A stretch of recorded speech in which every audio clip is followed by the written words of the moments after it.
On l'a vu à la présidentielle et au premier tour des législatives, le cirque des promesses électorales ne fait plus rêver grand monde parce qu'il y en a marre de voir les politiciens promettre des mille et des cents alors qu'une fois au pouvoir, ils ne peuvent ni ne veulent résoudre les problèmes des classes populaires.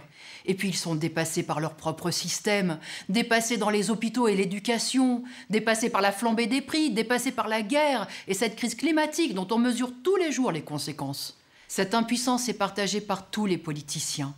Ils s'opposent sur nombre de sujets, mais ils ont une chose en commun, essentielle, leur profond respect de la propriété privée capitaliste.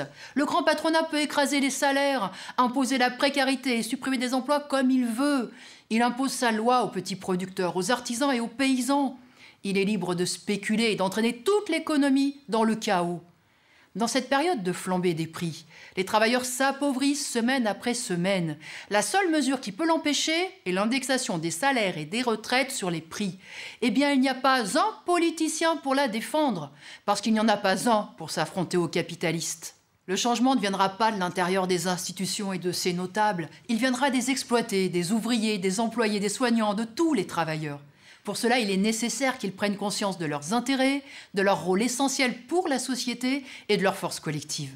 Il y aura un tournant historique quand les travailleurs, forts d'être des millions, contesteront à ceux qui ne font rien de leurs 10 doigts le pouvoir de diriger la société.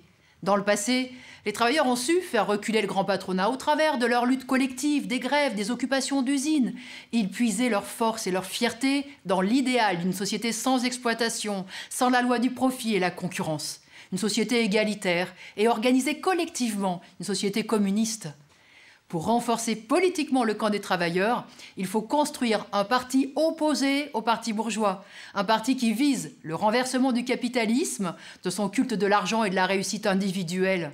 Un parti qui affirme que les travailleurs sont capables de diriger la société bien mieux que la grande bourgeoisie. Il faut un parti composé et dirigé par des travailleurs présents dans les entreprises et les quartiers populaires pour aider et orienter les luttes nécessaires. Cela dépend de chacun d'entre nous, de notre volonté de nous organiser dans cette perspective. Alors rejoignez-nous, aidez-nous à construire ce parti.